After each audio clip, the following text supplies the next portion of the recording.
오늘 함께 볼 말씀은 요한일서 1장 7절에서 10절의 말씀입니다. 요한일서 1장 7절부터 10절 말씀 제가 읽습니다. 그가 빛 가운데 계신 것 같이 우리도 빛 가운데 행하면 우리가 서로 사귐이 있고 그 아들 예수의 피가 우리를 모든 죄에서 깨끗하게 하실 것이요, 만일 우리가 죄가 없다고 말하면 스스로 속이고 또 진리가 우리 속에 있지 아니할 것이요, 만일 우리가 우리 죄를 자백하면 그는 미쁘시고 의로우사 우리 죄를 사하시며 우리를 모든 불의에서 깨끗하게 하실 것이요, 만일 우리가 범죄하지 아니하였다 하면 하나님을 거짓말하는 이로 만드는 것이니 또한 그의 말씀이 우리 속에 있지 아니하니라. 아멘.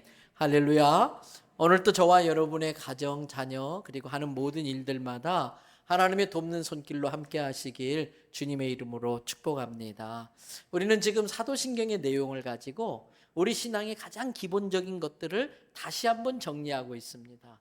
오늘은 10번째 시간, 사도신경 끝부분에 나오는 죄를 용서받는 것과 이 신앙 고백을 한번 살펴보려고 합니다. 신앙 고백이라고 할 때의 신자는 한자로 믿을 신을 말합니다. 앙자는 우러를 앙자라고도 말하기도 하지만 따르는 앙 이렇게 말하기도 합니다. 그래서 신앙생활이라고 하는 것은 자신이 믿는 것을 믿고 따르는 것을 신앙생활이라고 합니다. 우리는 하나님을 나의 아버지로 믿고 따릅니다. 우리는 하나님의 아들 예수님을 나의 구세주, 나의 그리스도로 믿고 따릅니다. 우리는 우리를 인도하시는 하나님의 영, 성령님의 지도를 받고 성령님의 인도를 믿고 따릅니다. 우리가 성부, 성자, 성령 이렇게 삼위일체 하나님을 믿고 따른다는 것은 하나님의 말씀을 믿고 따른다는 것과 똑같은 것입니다. 왜냐하면 하나님은 말씀이시기 때문에 그렇습니다. 요한복음 1장 1절을 보겠습니다. 같이 읽어봐 주시기 바랍니다. 태초에 말씀이 계시니라. 이 말씀이 하나님과 함께 계셨으니 이 말씀은 곧 하나님이시니라. 말씀이 하나님이시고 하나님이 말씀이십니다. 이 말씀이 육신으로 나타나서 우리의 구세주가 되신 분이 예수 그리스도이십니다. 이 하나님의 말씀을 믿도록 우리 안에 감동을 주시고 하나님의 말씀을 믿고 따라갈 수 있도록 도와주시고 이끄시는 분이 성령 하나님이십니다. 때문에 사도신경을 신앙으로 고백할 때에 가장 중요한 것 중에 하나가 지금 내가 나의 믿음을 고백하고 있다는 걸 의식하고 고백하는 거예요. 그냥 기계처럼 막 자르르 외우는 것이 아니고 사도신경을 고백할 때마다 내가 믿는 믿음을 고백하고 있다는 걸 의식하면서 신앙 고백을 하셔야 됩니다. 이 사도신경에서 가장 많이 반복해서 나오는 표현이 믿습니다, 믿습니다, 믿으며 믿습니다, 믿습니다예요. 오늘 우리가 살펴보려는 믿음의 고백은 나의 죄가 용서받는다는 걸 믿는다는 거예요. 나의 죄가 용서받는다는 것을 믿는 믿음에 대한 고백입니다.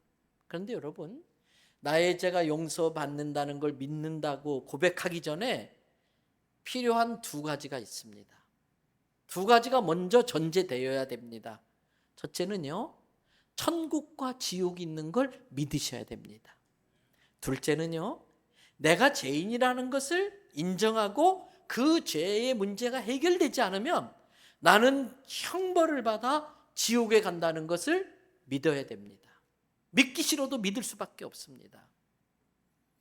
그렇다면 사랑하는 성도 여러분, 하나님의 심판의 결과에 따라 어떤 사람은 천국에서 영원하고 완전한 평화를 누리고 어떤 사람은 지옥에서 끔찍한 형벌을 받는 것을 믿으십니까? 아멘이십니까? 이 믿음이 없어서 하나님의 심판을 부정하고 천국과 지옥을 부정하는 사람은 내 죄를 용서해 달라고 구할 필요가 없습니다.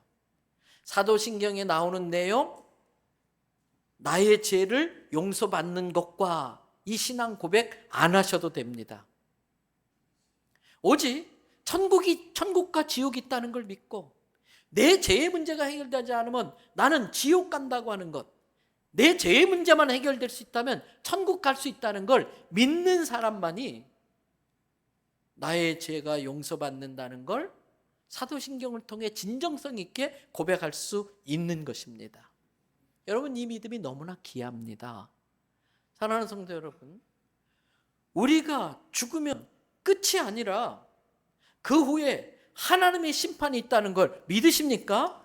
아멘이십니까? 믿으셔야 됩니다. 히브리서 9장 27절 말씀을 다 외우실 겁니다. 같이 암송해 보십시다. 한 번 죽는 것은 사람에게 정해진 것이요 그 후에는 심판이 있으리니.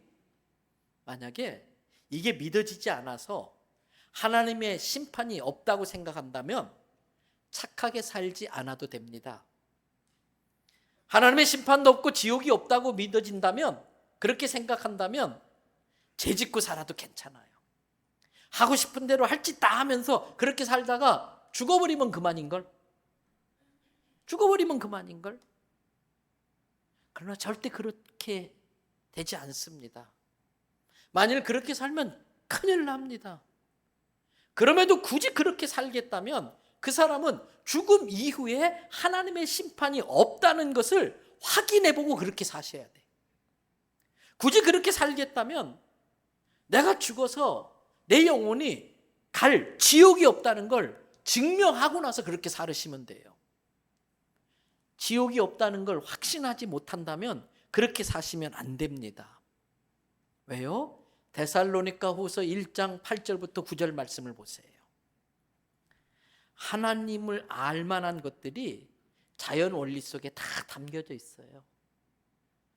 꽃씨가 심어져서 싹이 나고 줄기 나고, 그래서 꽃을 피우고 열매로 맺어지고, 그 모든 자연의 질서 속에 하나님을 알 만한 것이 있음에도 불구하고 교만한 자들은 그것이 하나님의 작품이라는 걸 인정하지 못해요. 하나님을 모르고 인정도 안 하고 깨닫지도 못하고, 또 예수 그리스도를 통해 우리를 구원하신다는 구원의 기쁜 소식, 굿뉴스, 복음에 순종하지 아니하는 자들에겐 형벌이 있을 뿐입니다. 9절에 이런 자들은 주의 얼굴과 그의 힘의 영광을 떠나, 우리가 하나님 앞에 서야 될 존재들인데, 코람데오, 신전의식, 하나님이 늘 나를 지켜보시고 나와 함께 계시다는 그 믿음을 갖고 살아야 되는데, 주의 얼굴을 외면하고 주의 영광을 벗어나 영원한 형벌 가운데 살게 된다는 겁니다. 그런데 여러분, 여기서 우리가 하나 아셔야 됩니다. 천국과 지옥은 이해의 영역이 아닙니다. 천국과 지옥은 이해되어질 수 있는 영역이 아니에요. 천국과 지옥은 믿음의 영역입니다. 하나님은 믿음의 대상이지 이해의 대상이 아니에요. 그런데도 사람들은 하나님이 계신 걸 증명하면 내가 믿을게, 이렇게 말합니다. 사람에 의해서 증명되어지는 존재는 사람보다 작다는 뜻입니다.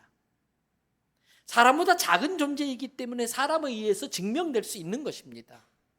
그러나 하나님은 사람보다 큰 존재이시라 절대 사람에 의해서 증명될 수도 없고, 사람의 지식과 능력으로 하나님의 존재를 완벽히 이해할 수 없습니다. 하나님이 드러내주는 만큼만 우리는 하나님을 믿을 수가, 이해할 수 있고 믿을 수가 있는 것입니다. 천국과 지옥도 마찬가지입니다. 이해되어진다면 천국과 지옥 믿지 않을 사람이 어디 있겠어요? 때문에 이해되지 않기 때문에 믿음이 필요한 겁니다. 그래서 천국과 지옥이 이해되지 않으면 이해되지 않는다고 해야지, 이해되지 않는다고 해서 천국과 지옥이 없다고 부정해서는 안 되는 것입니다. 그런데 우리 삶에는 절대 이해 안 되는 것들이 많이 있습니다. 그것이 인간의 한계입니다. 그래서 인간의 한계 때문에 이해될 수 없는 영역은 믿음의 관점에서 접근해 들어가야 돼요. 그래서 이 믿음은 내가 이해 안 되는 부분을 하나님이 주시는 계시와 지혜를 가지고 판단해서 믿기로 결단하는 거예요. 그리고 그 믿음에는 반드시 결과가 따라오는 것입니다. 여러분, 천국과 지옥이 없다는 것을 증명하지도 못하면서 천국과 지옥이 없다라고 말하는 사람이 있어요. 그거는 나름대로의 믿음입니다. 천국과 지옥이 없다는 믿음인 것입니다. 증명한다면은 이해의 영역이 되겠지만, 천국과 지옥이 없다고 막 자신 있게 말하는 사람이 증명도 못하면서 그렇게 자신 있게 말하는 것은 나는 천국과 지옥이 없다고 믿는다, 그 뜻인 것입니다. 마찬가지로 천국과 지옥이 있다고 믿는 것도 그건 우리의 믿음입니다. 이 믿음이 없다면 지금 이 시간에 굳이 이 자리에 나와서 예배 드릴 필요 없습니다. 그러나 우리는 하나님의 심판을 믿고 천국과 지옥을 믿고 천지의 창조주 하나님과 우리 주 예수 그리스도를 믿기 때문에 이 자리에 있는 것입니다. 그런데 아십니까? 믿음이라고 무턱대고 믿는 것이 아니에요. 모든 믿음에는 확실하고도 분명한 근거가 있어야 됩니다. 우리의 믿음의 근거가 뭡니까? 우리 믿음의 근거는 하나님의 말씀인 이 성경입니다. 불자는 불경을 믿기 때문에 불자가 되는 겁니다. 이슬람 교도들은 코란을 믿기 때문에 이슬람 교도가 되는 것입니다. 우리는 이 성경을 하나님의 말씀으로 믿기 때문에 기독 신자가 되는 것입니다. 그래서 이 성경의 내용을 누군가를 통해서 전해 들어서 믿게 되었든, 스스로 성경을 읽다가 이 책이 진리라고 믿어지게 되었든, 우리의 믿음은 성경에 근거해야 됩니다. 성경에 근거하지 않는 믿음은 미신입니다. 성경에 근거하지 않는 신앙생활은 미신입니다. 성경의 내용을 모르고 믿는 건 맹종입니다. 때문에 성경을 덮어놓고 믿으시면 안 돼요. 성경을 열어놓고 꼼꼼히 읽으면서 베레아 사람들처럼 이 말씀이 진리인가 날마다 상고하면서 이것이 진리로 믿어질 수 있도록 성령님의 도움을 받아서 이걸 믿는 믿음 위에 나의 신앙생활이 시작되어지는 것입니다. 여러분, 그래서 우리는 직접 성경을 읽든 누군가를 통해 성경의 내용을 전해 듣든 이 성경의 내용을 믿기로 인격적 결단을 하고 믿어야 되는 것입니다. 이 성경이, 우리가 믿기로 결단한 이 성경이 하나님에 대해 말씀하고 있습니다. 이 성경이 세상이 어떻게 만들어졌는지를 알려주고 있습니다. 여러분, 이 세상이 어떻게 시작되었을까? 이걸 규명하려고 세계의 대단한 석학들이 자기 일생을 바쳐가면서 엄청난 돈을 투자하면서 이 세상의 시작에 대한 연구를 하고 있습니다. 그래서 나름대로 내놓은 여러 이론들이 빅뱅이라든지 여러 가지 이론들을 제시하고 있는데, 솔직히 저는 왜 그 고생을 하는지 잘 이해는 안 돼요. 이 세상의 시작과 생명이 이해의 영역이라면 노력을 해서 파고 들어가야 되지요. 그러나 과학은 이미 창조되어진 것들을 하나님이 주신 지식으로 원리와 규칙을 발견해 나가는 게 과학이에요. 하나님이 이미 창조한 것들의 원리와 규칙을 발견하고 그걸 응용해서 만들어내는 거예요. 카메라도 우리의 눈을 응용한 것처럼, 우리의 손을 응용해서 로봇 팔을 만드는 것처럼, 때문에 과학이 하나님의 창조를 배우고 모방하고 흉내낼 수 있지만 창조 행위를 할 수는 없는 거예요. 때문에 이 천지의 창조의 시작은 이해의 영역이 아니라 하나님의 능력에 있는 신비의 영역인데, 이걸 찾아내려고 대단히 고생하고 있어요. 여러분, 고생할 필요 없습니다. 세상이 어떻게 창조되었는지 성경이 알려주고 있어요. 뿐만 아니라 이 성경은 내가 죄인임을 깨닫게 합니다. 이 성경은 그 죄에 대한 하나님의 심판과 천국과 지옥에 대해서 말해주고 있습니다. 이 성경이 하나님의 사랑과 그의 사랑이 우리 주 예수 그리스도를 통해 나타났다는 것을 우리에게 알려주고 있습니다. 무엇보다도 이 성경은 죄로 멸망당할 내가 구원받을 수 있는 방법을 알려주고 있습니다. 어떻게 구원받습니까? 어떻게 구원받습니까? 내 죄의 문제가 해결되면 구원받을 수 있습니다. 내 죄가 용서받을 수만 있다면 구원받을 수 있습니다. 어떻게 죄 용서받을 수 있습니까? 성경의 증언대로 우리의 죄를 용서해 주시는 하나님을 믿는 것입니다. 여러분, 내가 내 죄를 용서한다? 말도 안 되는 소리예요. 내가 내 죄를 용서하기로 하다? 말도 안 돼요. 누구한테 가서 도대체 누구한테 죄 용서해 달라고 할 거예요? 우리의 죄를 용서하실 수 있는 분은 하나님밖에 없다는 게 우리의 믿음 되어야 되는 겁니다. 그 믿음이 있어야 사도신경을 고백할 때마다 죄를 용서받는 것과 이 믿음의 고백을 할 수 있는 것이지요. 그런데 하나님은 어떤 분이신가? 공의의 하나님이십니다. 때문에 아무리 작은 죄라도 심판하셔야 됩니다. 이 정도 죄는 내가 좀 용서해 줄게. 그래서 너무 작은 죄라 용서해 줄 수 있을 것 같아서 용서하는 순간 하나님의 공의의 완전성은 깨지고 맙니다. 동시에 하나님은 사랑의 하나님입니다. 그래서 아무리 흉악한 죄라도 내가 다른 건 다 용서해. 그러나 이런 죄만은 절대 용서할 수 없어. 그래서 용서하지 못하는 죄가 하나라도 있으면 하나님의 사랑의 완전성이 금이 가고 맙니다. 그래서 우리는 하나님을 공의와 사랑의 하나님으로 합해서 고백합니다. 하나님을 공의와 사랑의 하나님으로 묶어서 표현합니다.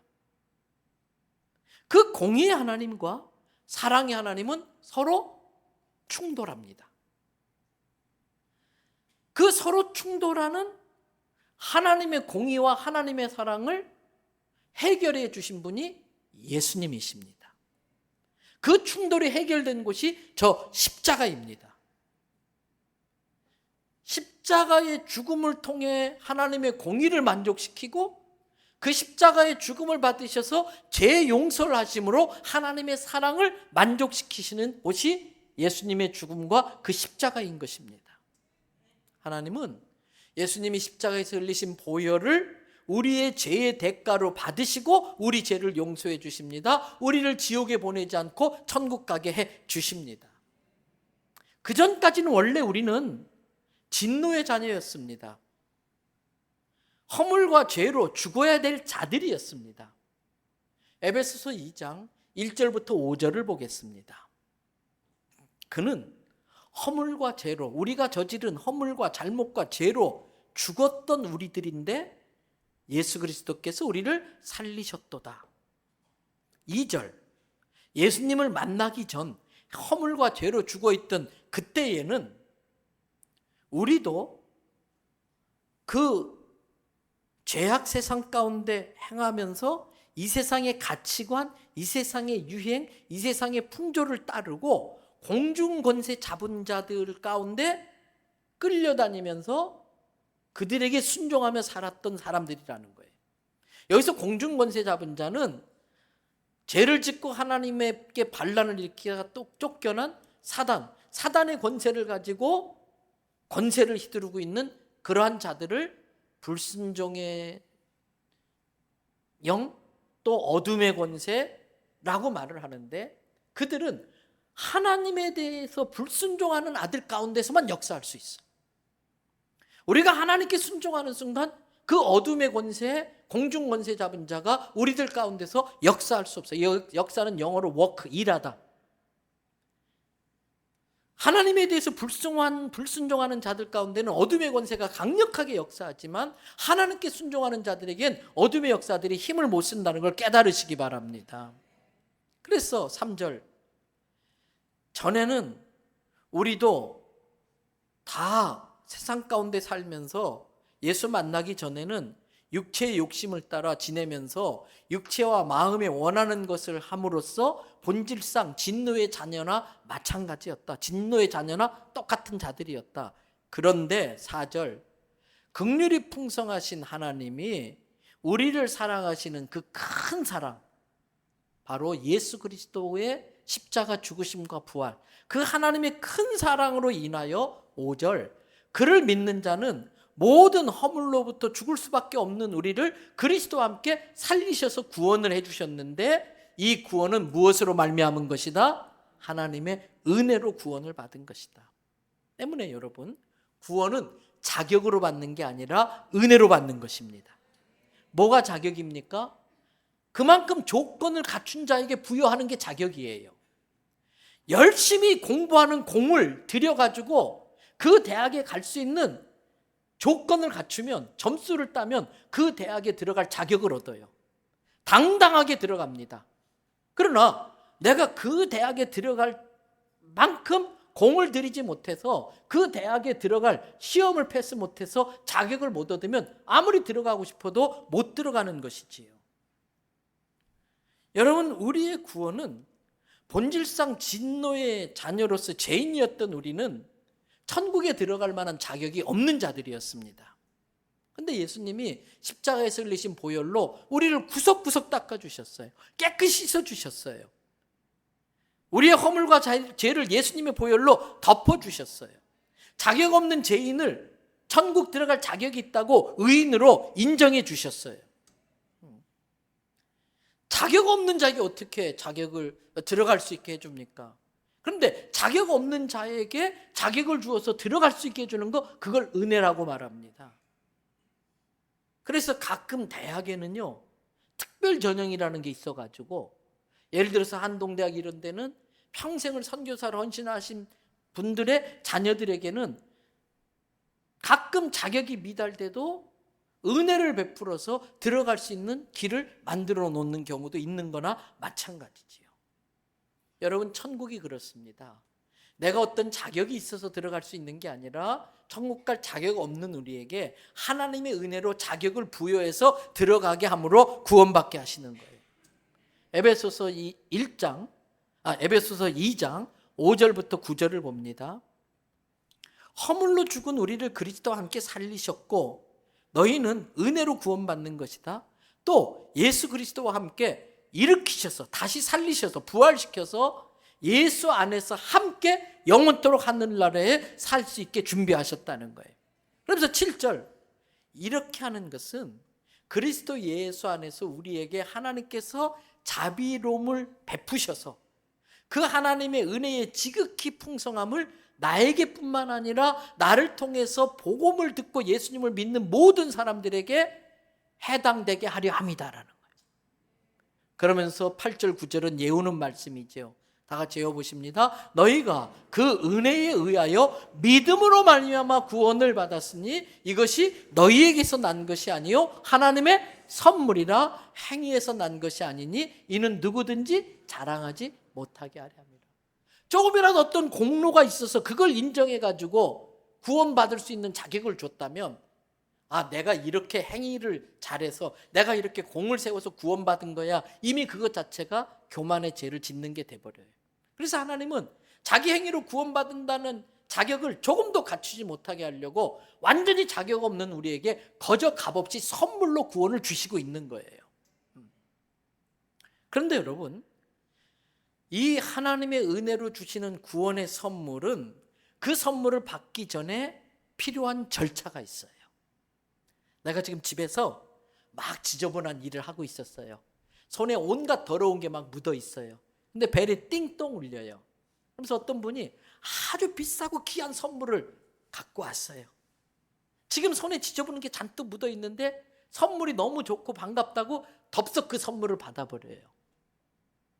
그러면 선물이 오염돼요. 선물이 더럽혀져요.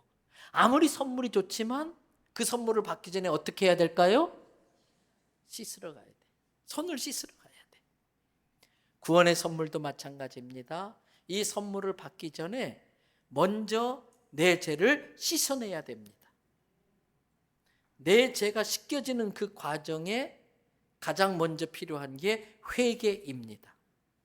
내가 죄인임을 깨닫고 죄인임을 인정하고 용서를 구하는 거, 이게 회개입니다. 하나님은 회개하는 자에게 어떤 죄라도 용서해 주십니다. 하나님에게는 용서 못할 죄가 없습니다. 사람의 관점에서는 큰 죄, 작은 죄, 용서할 수 없는 죄, 용서할 만한 죄, 사람들의 관점에서는 그렇게 죄를 구분하지만 하나님 앞에서는 다 똑같은 죄입니다. 감기나 암이나 하나님께는 그게 그 병인 줄로 믿습니다. 마찬가지로 하나님 앞에서는 큰 죄 작은 죄가 없습니다. 그냥 다 죄입니다. 하나님의 공의는 100% 완전한 공의이기 때문에 죄에 대한 형벌은 무조건 사망입니다. 하나님은 차별이 없으신 분인 줄로 믿습니다. 그래서 죄에도 차별이 없어요. 사람은 죄에 차별을 둡니다. 그래서 내가 너보다 더 착해, 내가 너보다 죄를 덜 지어서 막 우깁니다. 그러나 하나님 앞에서는 다 똑같은 죄예요. 하나님 앞에서는 모두가 죄인일 뿐인 것입니다. 여러분, 세상 법정에 양형 기준이라는 게 있어요. 그래서 죄 항목마다 이 죄는 아무리 벌을 많이 줘도 5년 이상은 주지 못한다. 딱 기준이 정해져 있어요. 판사가 자기 마음대로 성질 난다고 그냥 마음대로 막 선고를 때려버릴 수가 없어요. 그게 양형 기준이에요. 죄마다 다 양형 기준이 있어요. 하나님의 형벌에도 양형 기준이 있습니다. 그런데 하나님의 형벌의 양형 기준은 딱 하나입니다. 무조건 사형입니다. 하나님의 양형 기준은 무조건 사형입니다. 지옥만 있을 뿐입니다. 그런데 여러분, 그 하나님의 양형 기준 앞에 우리는 절망할 수밖에 없는데, 그 절망할 수 없는 우리들에게 놀라운 기쁜 소식이 들려집니다. 그래서 이것을 기쁜 소식, 복된 소식, 복음이라고 말합니다. 그 하나님의 무서운 지옥과 사망이라는 양형 기준을 무력화시키는 것이 있습니다. 그것이 바로 회개입니다. 하나님은 어떤 죄라도 다 용서해 주시는 사랑의 하나님입니다. 그런데 여러분, 아무리 그렇게 사랑의 하나님이 내 죄를 용서해 주려고 해도 그 용서의 효력이 안 나타나는 경우가 있습니다. 아무리 용서하려고 해도 그 하나님의 사랑, 어떤 죄도 용서하는 효력이 있음에도 불구하고 하나님의 그 용서의 사랑에 효력이 안 나타나는 경우가 있습니다. 바로 회개하지 않는 죄입니다. 인정하지 않는 죄입니다. 회개하는 죄는 어떤 죄라도 용서받습니다. 그러나 회개하지 않는 죄는 아무리 작은 죄라도 그대로 있습니다. 아무리 작은 죄라도 양형 기준은 지옥의 멸망, 사망입니다. 때문에 사도신경으로 신앙 고백을 할 때에 죄를 용서받는 것과 이 신앙 고백을 하기 전에 먼저 해야 할 것이 있다면 내 죄를 인정하고 그것을 고백함으로 용서를 구하는 회개가 전제되어져야 됩니다. 오늘 본문 요한 1서 1장 8절을 보세요. 만일 우리가 죄가 없다고 하면은 그건 스스로 자기를 속이는 거예요. 진리가 우리 속에 있지 아니하면 그렇게 돼요. 진리는 뭡니까? 하나님의 말씀입니다. 하나님의 말씀이 내 안에 진리로 있으면 그 말씀이 기준이 됩니다. 세상의 기준으로 볼 때는 내가 너보단 좀 착하게 살았어, 이렇게 비교할 수 있지만 하나님의 기준 앞에선 우리 모두가 죄인이에요. 때문에 하나님의 말씀이 진리로 내 안에 있다면 내가 죄 없다고 말할 수 있는 사람은 아무도 없어요. 여러분, 오늘 본문 9절과 10절을 보세요. 만일 우리가 우리 죄를 뭐하면? 자백, 스스로 자자해. 죄인임을 인정하고 스스로 고백하면 하나님은 믿으시고 페이스풀 하시고 신실하시고 약속을 지키시는 믿음직한 분이시고 의로우사. 왜? 하나님의 약속을 지키지 않으면 그 의로움이 깨지는 거예요. 때문에 하나님은 믿으시고 의로우신 분이시라서 약속하신 대로 모든 회개하는 죄를 사하여 주시고 우리를 모든 불의에서 깨끗하게 하시는 줄 믿습니다. 그런데 만일 10절 우리 중에 나는 범죄하지 아니하였다 하면 나를 죄인이라고 하는 하나님이 거짓말장이가 되는 것이고, 그것은 내 안에 하나님의 말씀을 진리로 만나지 못했기 때문이라는 거예요. 그래서 여러분, 이 회개가 하나님의 용서의 효력이 나타나게 하는 강력한 힘이 있는데, 이 회개가 신앙생활에 얼마나 중요한지 이사야서 1장 11절에서 20절을 볼 겁니다. 하나님이 말씀하시기를 너희가 예배 시간에 가져오는 무수한 재물, 그 대단한 헌금 나에게 별로 유익이 안 된다. 나는 너희들이 예배 시간에 바치는 순양의 번제와 살찐 짐승의 기름에 배부를 만큼 배불렀다. 나는 너희가 예배 시간에 바치는 수송아지나 어린 양이나 순염소의 피를 더 이상 반갑지 않아. 12절, 너희는 내 앞에 단지 보이러 오니. 이 보인다는 게 영어로 쇼예요. 쇼. 우리가 그러잖아. 아이고 생쇼하고 있네. 어쩌면 우리 예배가 하나님 앞에 생쇼하는 것이 될 수 있다는 거예요. 보이려고 하는 퍼포먼스하고 있다는 거, 퍼포먼스가 될 수 있다는 거예요. 내가 그런 식으로 예배하라고 누가 너희에게 요구했느냐? 너희가 예배 드린다고 왔는데 내 마당만 밟고 가는 헛질하고 있다. 그러면서 13절, 제발 그런 마음이 없는, 회개가 없는 죄가 묻어있는 헛된 재물 나한테 가져오지 마라. 다 쓸데없다. 너희들이 내게 올리는 그 분향, 그 기도, 그 찬양, 거룩한 척하는 그 찬양 내가 역겹다. 가증히 여기게 되어진다. 월삭과 안식일과 해운대 성령 집회 같은 그런 대성회로 모여도 악과 함께 모여진다면, 악과 함께 드려진다면 내가 견디기가 힘들다. 14절, 내 마음이 너희가 드리고 있는 월삭 예배, 정한 안식일, 절기 싫어하나니 너희가 그런 예배를 드리면 드릴수록 내 어깨에 짐은 더 무거워진다. 내가 그 짐을 지기에 이제 너무 지쳤다. 그 상태로 너희가 계속 예배 드린다면 15절, 너희가 도와달라고 손을 펼 때에 내가 내 눈을 너희에게 돌려버리겠다. 너희가 많이 기도할지라도 내 귀를 꽉 막고 듣지 아니할 것이다. 이는 너희 손에 묻은 피가 있는 상태로 도와달라고 손을 들고 그 피 묻은 손으로 두 손 들고 기도하는데 내가 어떻게 들어줄 수 있느냐. 그래서 14절, 너희는 스스로 씻으며, 아까 스스로 고백하는 걸 자백이라고 그랬잖아요. 여기 씻는 것은 내가 할 영역이에요. 용서는 하나님의 영역이지만 그 용서의 효력이 나타나기 위해서는 스스로 씻고 스스로 깨끗하게 해서 하나님의 눈앞에서 하나님의 목전, 하나님의 관점, 하나님의 그 관점의 수준에서 너희 악한 행실을 버리고 그 행악을 스탑하면, 그치면, 그리고 17절, 하나님의 선하시고 기뻐하시고 온전하신 뜻이 뭔지를 배워서 선행을 배우고 정의를 구하고 학대받는 자를 도와주고 보호해줄 고아가 없는 자들을 대신 신원해주고 중보해주고 대신 말 못하는 그 고아의 입장을 대신 대변해주고 억울한 과부를 변호하라 하셨느니라. 18절에 그러고 난 후에 나한테 와서 너희의 죄를 놓고 한번 변론해보자, 논쟁해보자. 그렇게 하고 온다면 너희 죄가 주홍 같을지라도 내가 눈과 같이 희어지게 할 것이고 너희 죄가 진홍 같을지라도 양털같이 희게 될 거야.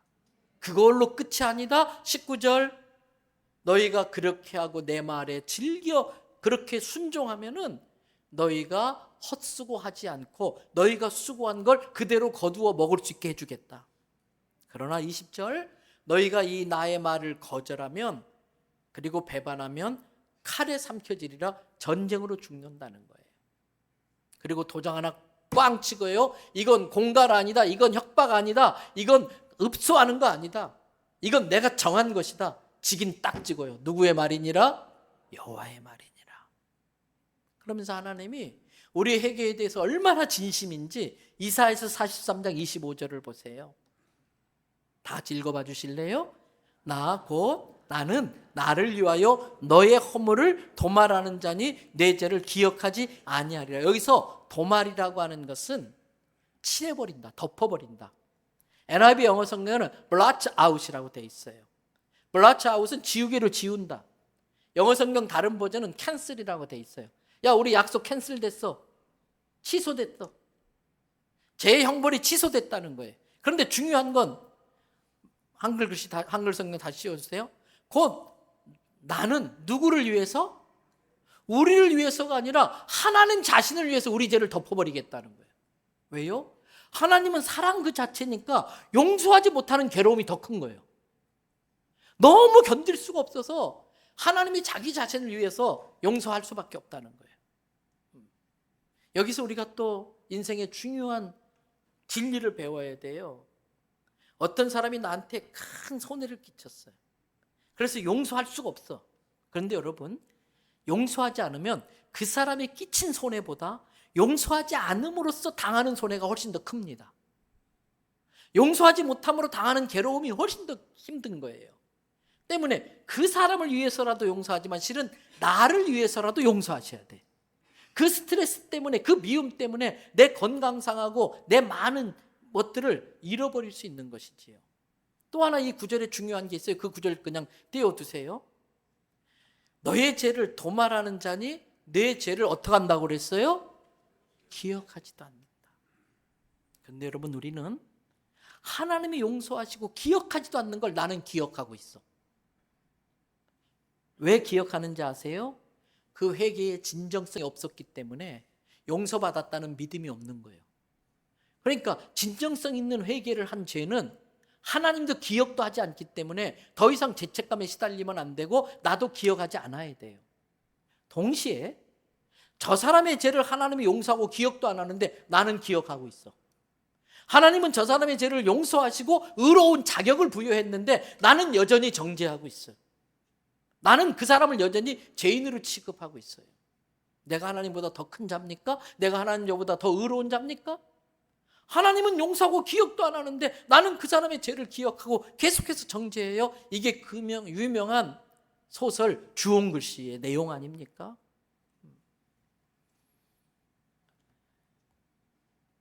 여러분, 하나님은 우리가 어떤 죄라도 진정성을 가지고 회개하면 지우개로 지우듯이 다 없애주시는 줄로 믿습니다. 이제 정리합니다. 시간이 없어서 다 설명할 수 없어서 간단히 정리합니다. 그렇다면 회개가 뭐냐 이거예요. 회개가 뭐냐는 거예요. 첫째, 회개는 내 죄를 깨닫고 인정하는 거예요. 그런데 회개를 죄를 나열하는 걸로 착각하시면 안 돼. 죄를 나열하는 게 회개가 아니고 나의 수준의 회개가 아니고 성령의 깨우치는 것으로 성령의 회개케 하심으로 회개하는 것, 그게 하나님이 찾으시는 회개예요. 그러면 뭘 의미하느냐? 성령에 대해서 우리가 말할 때에 조명하심이라는 표현을 써요. 그 라이트를 쫙 비추는 거 조명하듯이 청소를 깨끗하게 했다 생각했는데 커튼 제껴서 햇살이 쫙 들어오는 순간 그 햇살이 지나가는 거기에 뭐가 보여요? 먼지가 보여요. 이게 조명이에요. 나는 회개했다고 하는데 성령님께서 나를 딱 조명하시면 내가 얼마나 흉악한 죄인인지를 깨닫게 되는 거예요.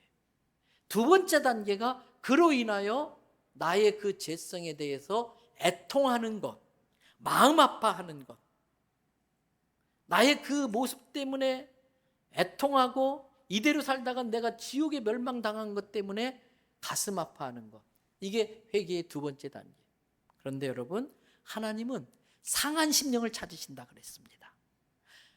예수님은 마태복음에서 애통하는 자는 복이 있나니 저가 천국을 차지한다고 그랬어요. 회개는 죄의 상태에 있는 나의 모습에 대해서 내가 아파하는 거예요. 그리고 회개의 세 번째 단계는 내 죄를 인정하는 것을 더 넘어서서 입술로 고백하는 거예요. 누구에게? 하나님께. 내 입술로 시인하는 거예요.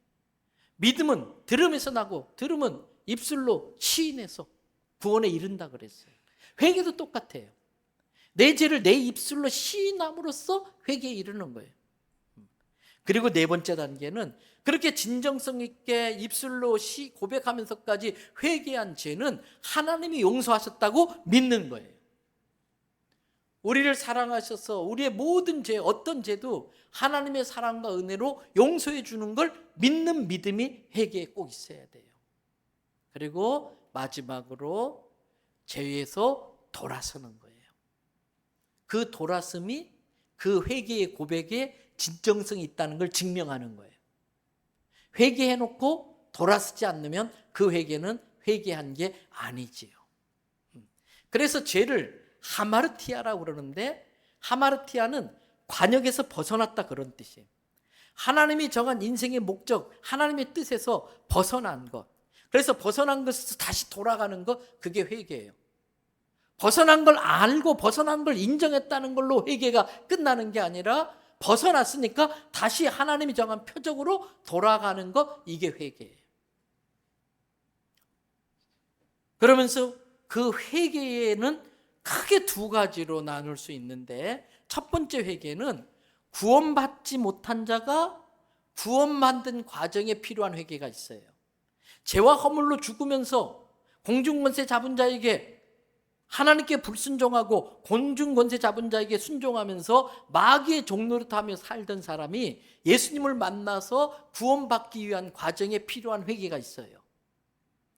두 번째 회개는 구원받은 자도 죄 지을 수 있어요. 육신의 연약함과 죄성과 마귀의 유혹과 삶의 환경 때문에 본의 아니게 죄를 짓는 상황에 처하고 또 죄의 습성이 관성적으로 계속되는 경우들이 있어요. 그런데 구원받은 사람의 죄가 구원을 취소할 수는 없어요. 물론 용서받지 못하는 성령을 해방하는 죄들이 있습니다만은 보편적으로 구원받은 사람이 지은 죄가 구원을 취소할 수는 없어요. 대신 구원받은 자가 회개가 필요한 것은 성화의 과정에 회개가 필요하기 때문에 그래요. 구원받은 걸로 끝나는 게 아니라 우리는 구원받은 자로서 하나님의 영광을 드러내고 예수를 점점 닮아가기 위해서 성화의 과정을 걸어가야 되는데, 그 성화의 과정에 꼭 필요한 게 회개 기도예요. 그래서 구원받은 자가 죄를 지으면 그 죄가 구원을 취소하지는 않지만 하나님의 영광을 가릴 수 있어요. 또 하나님이 예비하신 축복을 막아버릴 수 있어요. 또 하나님과 나 사이에 교제의 통로, 기도의 통로를 막아버려요. 제가 기도의 통로를 막아버려요. 그러면 하나님과의 교제가 끊어지면 불안해지는 거예요. 놀이동산 갔다가 엄마 잃어버린 애처럼 불안해지는 거예요. 그전까지 막 놀이기구 타고 막 놀이동산이 천국 같았던 애가 엄마 잃어버리는 순간 아무리 놀이기구를 태워준다고 해도 울 뿐이야. 그렇게 햄버거 사달라고 졸라다던 애가 엄마 잃어버린 순간 햄버거 갖다 줘봤자 눈도 안 갖다 줘요. 구원받은 사람의 죄가 구원을 취소하지 못하지만 구원받은 사람이 회개하지 않고 죄 가운데 있으면 하나님과의 교제가 잠시 막힘으로써 불안과 두려움과 평강을 잃어버려요. 육신을 입고 사는 동안에도 천국을 누리며 살 수 있는데 그 죄 때문에 천국을 빼앗기며 살 수 있는 거예요. 그래서 이걸 정리한다면 구원받은 자가 회개의 시간이 늦어지면 늦어질수록 자기만 손해, 많은 손해를 입는 거예요. 때문에 우리는 이미 여러분들이 구원받은 자라면 계속해서 예수 그리스도를 닮는 성화의 과정에 이 회개는 정말 필요하다는 거예요. 저는 우리 대연의 모든 성도들이 사도신경을 외울 때마다 제 용서에 대한, 하나님의 은혜와 사랑으로 베풀어 주시는 제 용서에 대한 감격과 감사와 기쁨이 넘치기를 주님의 이름으로 축복합니다.